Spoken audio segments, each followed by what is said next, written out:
Today, I'm thrilled to introduce a true jazz guitar luminary, Barry Greene. Barry's journey with the guitar began at age 10, and over the decades, he's established himself as one of the most respected players, arrangers, and educators in the jazz world.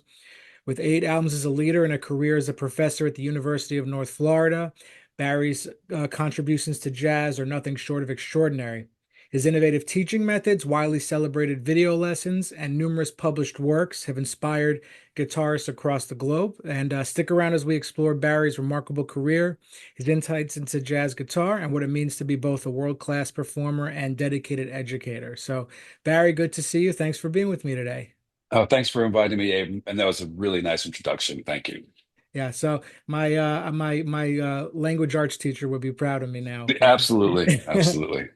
So, I'm also just noticing, I don't know if you realize it or if you do it intentionally, but the sound reinforcement stuff with the isolation stuff is matching your shirt oh, real? I almost didn't even exactly. notice that today. All right, good. So this will be a good picture then. Yeah. So Barry, you've been in this industry for quite some time. You've managed to, do these things that sort of are off. I like to think of it as a little bit of a checklist. And when you become a jazz musician, as far as, you have the professorship, the performance aspect of things, and your I would guess I would call it your business in the jazz guitar video world and lesson world. So, what do you think the biggest misconception out there is for being a jazz musician? What it means to be a jazz musician, whether from the outside world or just jazz musicians in general? It's sort of a mystery what we do. Yeah, I suppose. I mean, I would almost think that just a musician in general is just so, mystifying to most people, especially the aspect of considering making a living at it. And I remember when I was younger, and would tell people what I do or what I was trying to do, and say, "But what do you really do for a living?" Though, like it was impossible to have a successful career as a performer. So, in the specifics of jazz, obviously, it's the improvisation part of it that's sometimes not it's not difficult, but it's a mystery to a lot of people, and there's a lot of misconceptions in the way that the understanding that takes tremendous amount of preparation and studying, from the masters. Of course, you know this, but I think a lot of novices or non-musicians just think we just kind of just play stuff and hopefully it sounds good, and not recognizing there's a tremendous amount of background and study that we've done in order to get to the place we can, so we can create on the spot. Yeah, my jazz guitar teacher from college, his name was John Thomas. I'm not sure if you had heard his name before. He actually just passed, but he had told me when you decided to be a jazz guitarist, you decided to make your life a living hell. That was his exact words. Yeah, I mean, there were a lot of cliche sayings like that, meaning, the one that, you don't decide to be a musician, or you don't decide music, music decides you, those kind of things. And I believe in that. I mean, you have to be so passionate about this to be successful with the likelihood that you're not going to get rich doing it either, so it has to be a pure joy and drive to maintain. And I know I've always had that. I couldn't imagine myself doing anything other than what I've ended up doing here. Yeah, I actually discovered your music from the bar next door in New York City about maybe 10 years ago, something like that.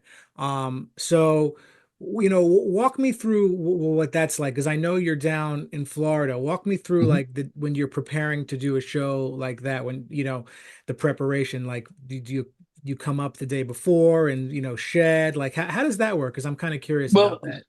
okay. Well, I mean, unfortunately, as you know, that bar next door didn't survive COVID. Unfortunately, that was a great hang. But I mean, honestly, because there isn't any kind of rehearsal or anything like that, I would typically use the same bass player, Marco Panaccio, who was just great.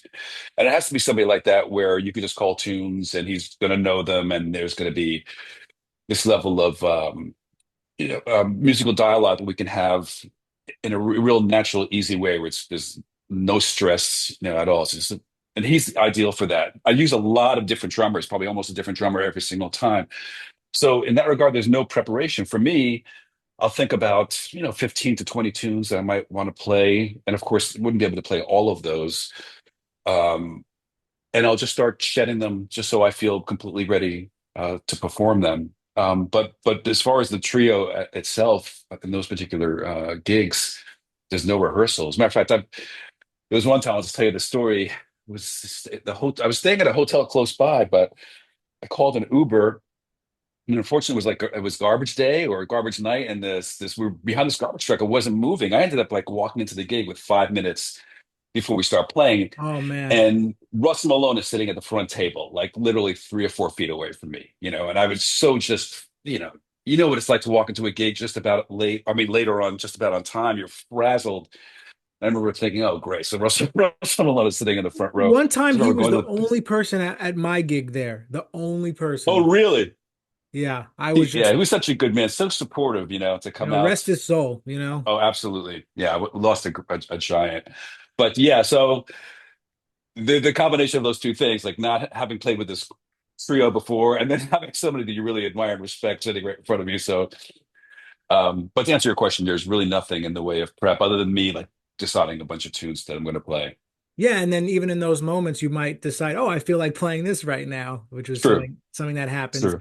Let's talk about a piece of music that, inspires you, or, I tend to think, when you become a musician, there are these certain recordings you're kind of always going back to. And, and you're such a tremendous player. I'm curious about, are there any particular videos or recordings that you always keep revisiting? I don't know so much about revisiting, but there's certainly recordings that impacted me in a huge, huge way, and it's from different players too. Like, Charlie Parker, the whole Verve series of records with strings, where the recordings are really, really well done. And I remember when I was a student at Berkeley College of Music in '79. I mean, all I did was transcribe those recordings for like 2 years straight. That's all I did. I was just so taken by everything about Charlie Parker, and then equally got interested in Coltrane, and specifically the record Coltrane Plays the Blues, Hmm. which was amazing. And there's one particular tune called Blues to You.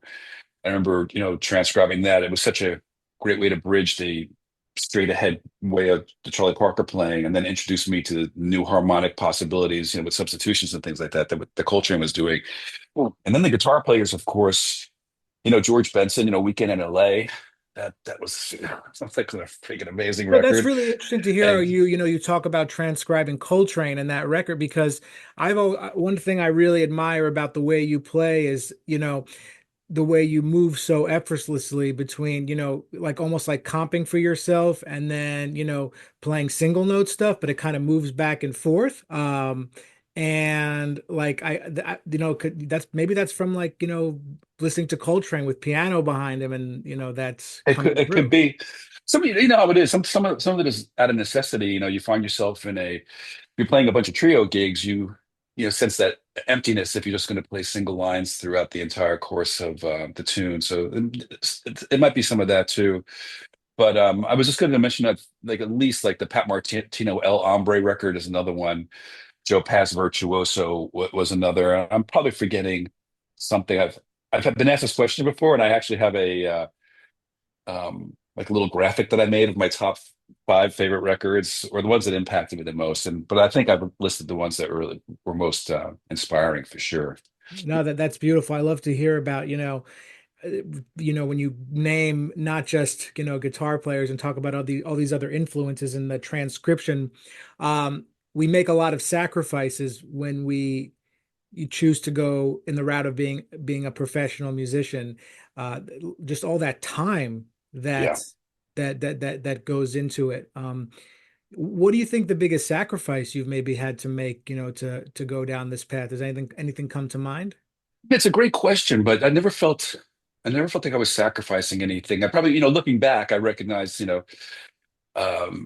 particularly a music tool like Berklee College of Music, there weren't many females there. So the idea of like meeting a girl and dating and all that stuff in college, which, as a professor now in a, typical college where there's a equal mix of both, that's a big part of their life. So for me, it was not at the time, I didn't think of it as a sacrifice. So I was so into trying to become, as good as I could possibly be. And, after that, I was been fortunate enough to have like really, I got a lot of great gigs. I'm not talking about like these all-star jazz gigs, but I'm talking when I say great gigs, gigs that were, weekly, that I can count on a paycheck. It was almost like a regular job. I was able to work these gigs at night, a certain amount of times a week, but on those off nights, be able to play with more creative musicians and do what I loved. And during the day, I practiced a lot and just try to take care of myself as far as health goes. But so honestly, I never really felt like I was sacrificing. Yeah, and health to health,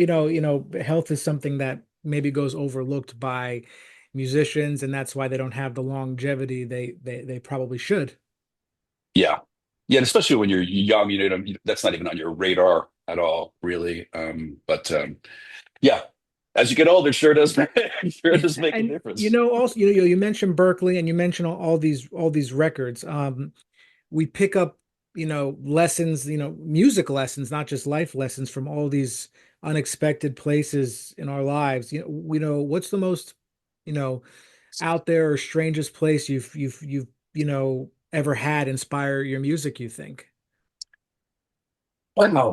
These are really insightfully great questions. I should have asked you for No, but I some like notes the this before. is this if you have that's why I called the rabbit hole. You have to kind of go Right. down and think for a sec. Yeah.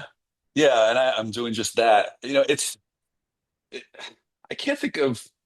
Do me a favor. Ask me the question one more time. Okay. And Yeah, sure. So, and I could tell you what it would be for me, that we pick up inspiration from a variety of unexpected places. So maybe what's the most unconventional place you've picked up inspiration that might not be music related? Like for me, reading a lot of books by this great Buddhist philosopher, Thich Nhat Hanh. He, just about being present was very, very useful for me and maybe overcoming stage fright. Even just certain movies, just getting the that are just give you that fun feeling. Like, I kind of feel like in Pulp Fiction when John Travolta goes out, like on the date, like that's how you want to kind of feel that excitement when you go to play a gig at night or something. So yeah. just these little things that we might have. Yeah, I would say I can answer your question, but I would say what I would tell you it didn't happen until later on in life for me because I think just as a young person and talking, of course, very personally about myself here, I was just consumed by this, and it wasn't necessarily trying to find sources of inspiration. It was just pure, like just workaholic, just a really good work ethic. And I had a very planned out way of practicing every day, and I knew the things I wanted to accomplish. So it was very, very pragmatic in that regard. There wasn't any of that spiritual thing Yeah. that would happen later.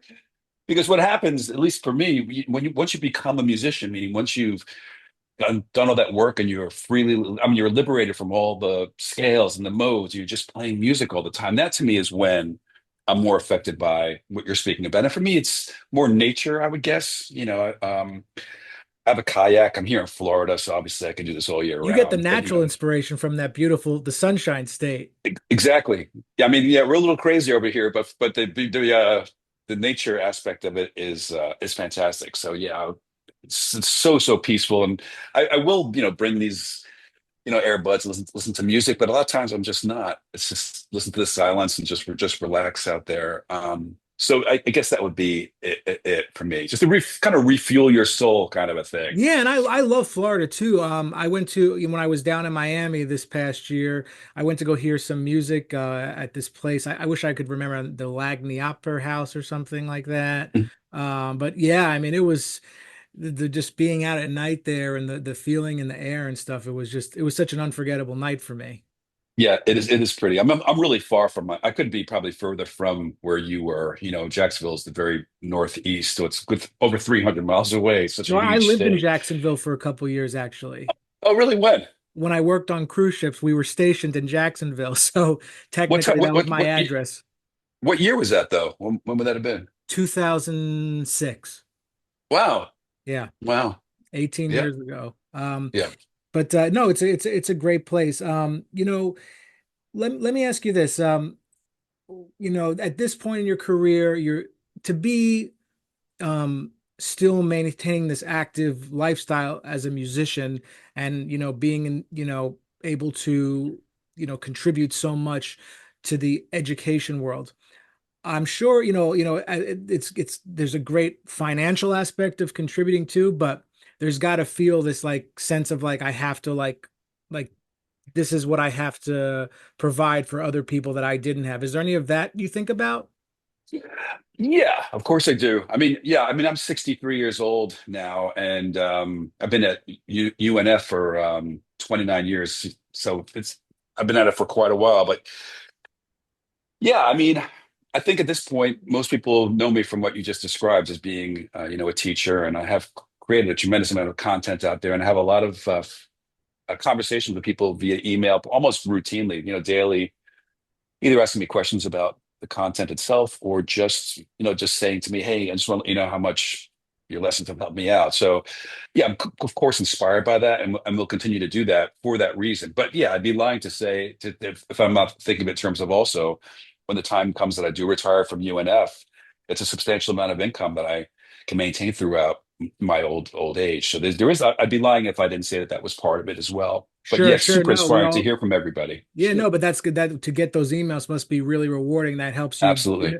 keep going. Let me We, just say one last thing too sure, about sure. that because it happened more last year, but there's a big archtop convention that happens in Denver. Peter Henriksen puts it on. It's called the Rocky Mountain Archtop Festival, is what it is. Yeah. So I just did it again last month or the month before, I forget. But the first year I did it which was the prior year. Everybody's there. All these great guitar, everybody that you know, and then but what I didn't expect is how many people came up to me to talk about we're talking about right now, the lesson thing. And I recognize them, some of them by their name tags, like, wait a minute, I know this guy, he's on my website. But the other part was just I'm so accustomed to seeing like you are right now, just from like here up, and to see these like full human bodies that connected to these faces that I see. It really was overwhelming. I remember walking to my hotel room and thinking, holy crap, Yeah, it's I can't surreal, believe all that probably. just happened. Yeah, exactly. So it happened again this year, but of course, you know how it is always the first time is always the most memorable. But yeah, that part of it really hit me hard because these are real people that I'm shaking hands with and having conversations with versus, sitting in front of a computer screen just making content. So that was a big deal. Yeah, no, that's so cool to hear. So can you share with us what what's exciting you now about the music and anything you're working on in particular or trying to maybe Um, revisit or refine, anything like that? yeah, I mean, still practice every single day. Um, I like from a technical guitar player point of view, I'm working right now just on it's more of a technical thing, just cleaning up some like triplet playing, phrasing. Like in other words, if you're playing do da da da da da da da da da da those phrases, I tend to pick everything. So what ends up happening on those short triplets, like I just sang, the downbeat ends up becoming an upstroke, and it would sometimes throw me off. I mean, you probably wouldn't even notice it. But for me, I could hear this little bit of just losing not the pocket, but it doesn't feel as good as I think it could. So I've been working on a different way of handling that. So it's breaking some muscle memory that I've had like forever, but I'm Yeah, when you're not influenced stopping. by Coltrane, and he played everything and it just landed like right on the downbeat like that. These things are just things you have that you consider, and I think it's cool to like you have to explore these nuances of even just the picking technique. Well, absolutely. And like we're talking about, I've been, playing the guitar for 53 years. Like I started when I was 10, as you pointed out. And I think it's inspiring for myself to feel the desire still to continue to improve. I could easily put the picks down, you know what I mean? And just not do this anymore. In other words, this energized way of just approaching music and just settle with what I have now, which is awesome. But it's not my DNA. Yeah, no, So I'm constantly working. I thought you were much younger, to be honest. You look much younger. I mean, yeah, and that's a good Thanks. thing. I don't know how much longer I can pull this off for, but yes, thank you. Thanks. No, no, because I mean Yeah. the longevity thing and just it's and keeping the spirit about it. That's probably part of it too. Um, let me ask you a question. This is kind of a fun question I like to ask people. If the guitar could talk to you, how would the guitar describe your relationship with it, you think? Oh man. That's a good one too. That might be the best question of all time. Wow.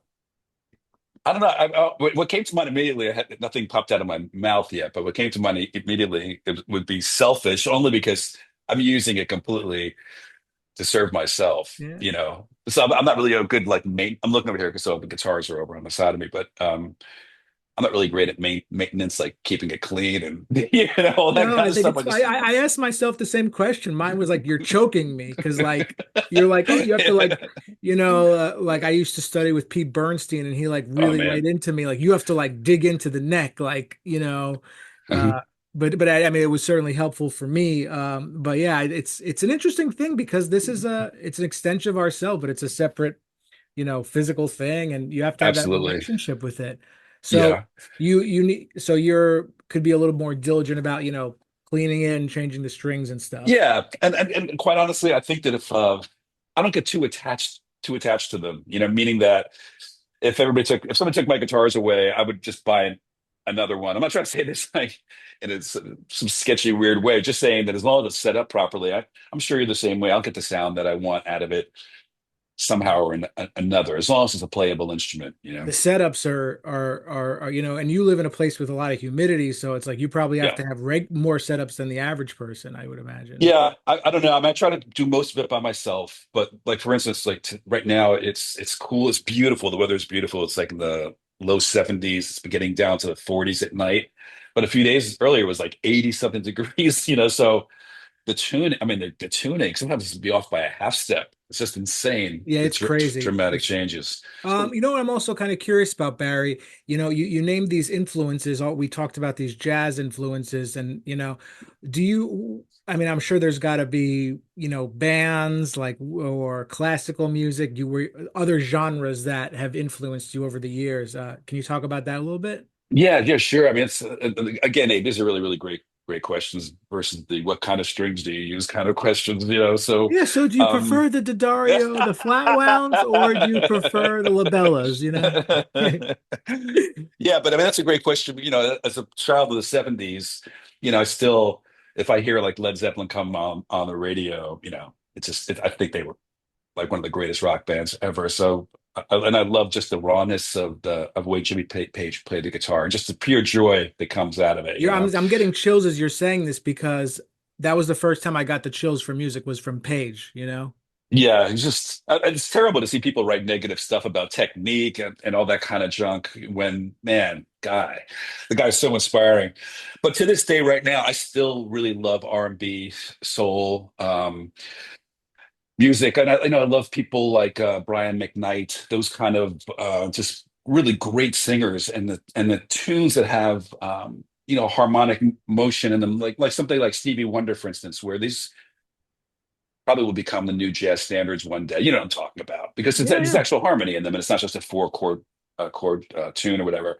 But I'd like to think when I hear myself playing that the phrasing comes through, especially like on more melodic moments in a solo or in a straight eighth tune, for instance. Or that the phrasing, being inspired by some of those types of singers that just have such a beautiful melodic pocket to them when it comes to just melody, away from Absolutely. all of the train stuff like we're kind of talking about. Just I think it's Yeah. a lost art nowadays. I really, really do. I don't really hear many people just addressing just being soulful and melodic. Yeah, it's So about brand and all this other crap, unfortunately. But that's another discussion to have.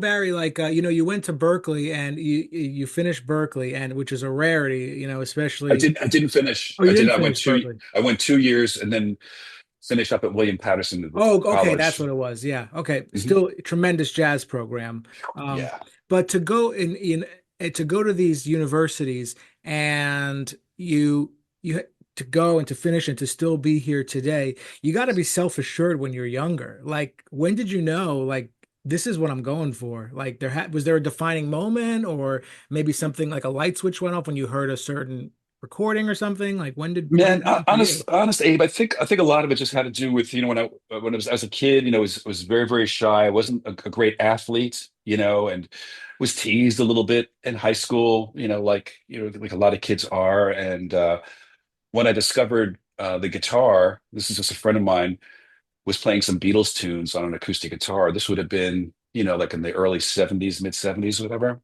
I thought it immediately just hit me like, oh man, I really want to do this. And once I started getting good at it, and all of a sudden, those people that were kind of teasing me, all of a sudden now are my best friends, you know. So that it was more of that. And quite frankly, you know, we mentioned Zeppelin again in high school. I was there, it was 77, 78. This is like those records were coming out, you know. And so when I remember I was cutting school. This is not kids. If you're listening at home, don't follow this advice. But I was cutting school a lot just to stay home and practice, you know, and I would just Yes, sit I in my love room and that. learn all these solos off the recordings, da, da, da, da, da. And I remember when I was getting close to being college age, my mother, and that, you know, Jewish lady from New Jersey, I mean, if she said this to me, she meant it. She said, Barry, if you don't, you know, finish school and, you know, go to college, or I'm going to kick you out of the house, was some major threat.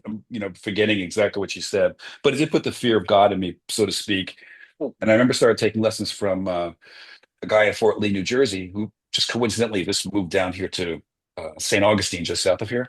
But anyway, and when he introduced me to jazz, I didn't like it at all. I just did not. It sounded like after just listening to, you know, rock and roll, Aerosmith and Zeppelin and all that stuff, it sounded like there was a lot of wrong stuff going on there. And but I did it out of necessity. You know, I said I only had a couple of choices. Back then, this was 79. You know, there weren't all these programs and studio music programs. Back then it was North Texas State, Miami, Berkeley. I think those are the three phone calls that I made, you know, if I'm thinking about going to school. And so I just said, okay, I'm going to go get a degree in jazz. I'll start studying jazz from this jazz guitar teacher. But it took me a long time before began to enjoy it. And then, of course, at this point now, it's, you know, it's an incredible experience to be a jazz musician and play with good people in an improvising setting like that. Since there's nothing better, No, but it took a totally. while. And Took a I love how while. it's one of the great things about today that's still around today is like the accredited colleges, you can't go there and study all these, you can't go there and study like pop music or something, but it's like if you want to do music in a performance way or it's jazz or classical. Those are the That's teachers. exactly right. That's it.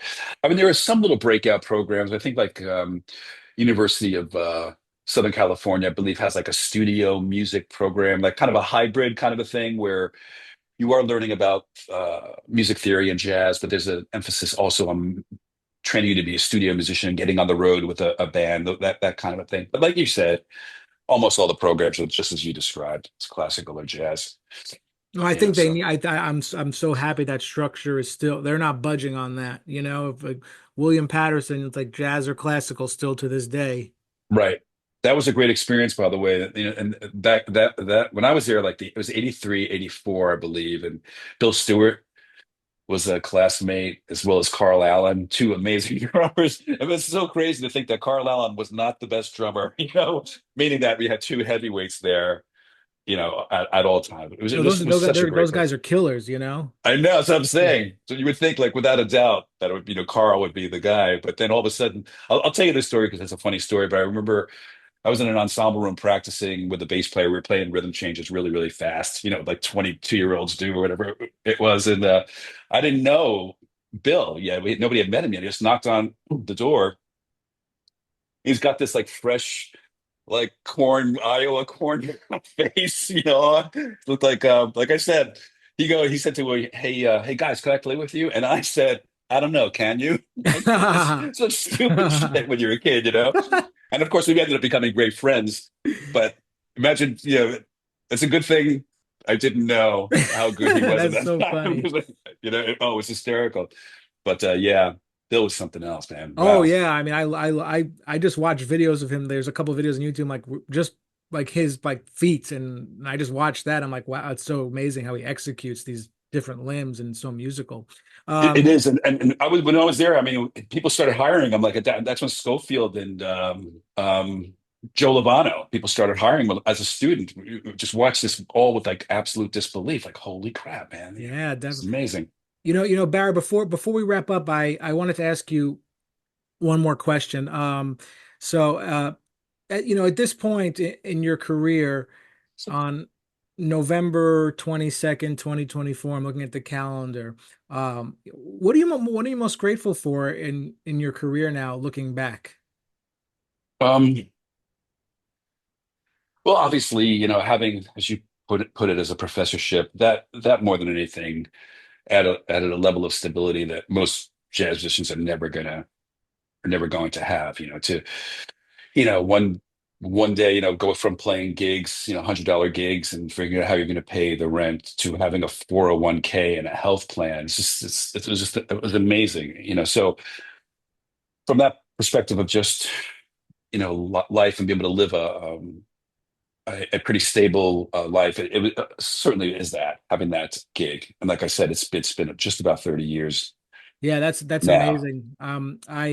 I started working at a college like a couple years ago, and like those jobs there, people once people stay at them, and like I waited, like I got my master's in 2011, and I didn't start working at a college until 2022, I think it was. So 11 Right, years to have to right. these positions. They're truly a blessing to have, and that's and you're still there, so you must enjoy it. Yeah. Well, look, look. I just there's a couple of things built into that statement you just said. I mean, sure, of course I enjoy it, but there is the essence of like, look, I'm 63. I might have another 25, 30 years in me. Who knows? And I want to make sure that, I'm prepared. So there's the financial aspect of this that I'd be foolish to leave at this point right now, especially when I'm feeling healthy and been there for so long. But yeah, I guess yeah, I love it. There's a financial aspect to it, and of course, a sense of pride. But that I have the position, but I'm almost certain. I can't say this with 100% certainty, but based on what you're just talking about, I think you'd find it interesting that I don't think that when I leave, that position will remain. I Oh don't feel the wow. support. I don't feel the support. I don't feel, in a sense, there's a general sense for me that at least the programs that I'm aware of that I speak to a lot of people are about that it's on the decline a bit, as far as the enrollment and that's young people more hesitant about getting a degree in jazz performance. It somehow I think it coincides with COVID. I don't know if there was some great awakening or something like that happened, but things COVID haven't did a quite. number on everything. It totally changed everything. I mean, even Yeah, it really, really did. New York City, it's like a jazz ghost town, it feels like sometimes. Yeah, it's really a shame. So all these things are kind of aligning at the same time where I'm seeing this happening. I'm getting to an age where retirement's a possibility. And like I said, I think UNF in particular, where I'm at, all of us, and I'm talking like, well, Danny Gottlieb, I'm sure you know from the original Pat Metheny group, drums, and then Lynn Ariel's a spectacular piano player. So what I'm saying is I think we have at least 5 or 6 full-time faculty teaching jazz, but even that is pretty unheard of. Like those are all tenure earning lines. I just don't think that it's sustainable anymore with the enrollment the way it is. And I think as Mhm. we start getting older and timing out, that they'll just turn them into like instructor lines or but the days of a tenure earning lifetime position at a university for jazz studies, man, like you just said, it's And rare. I'm an So adjunct, so it's like even just it's like yeah, you're very lucky in that sense. no So doubt, no doubt. So that the answer to your question was pretty easy. I want to think there's a more spiritual side to it too, but yeah, but the just bread and butter stuff is tremendous. Yeah, it's definitely very fortunate, no doubt yeah, about well, it. Barry, this has been great. I really thank you for taking your time to speak with me today. I really, really appreciate it. It was my pleasure, Abe, and I really enjoyed the questions. Really, Good, really good. I'm getting good completely at insightful. interviewing. Totally. What's that? I'm getting good at interviewing finally. Yeah. All All right. right. All right. Thank you so much. My pleasure.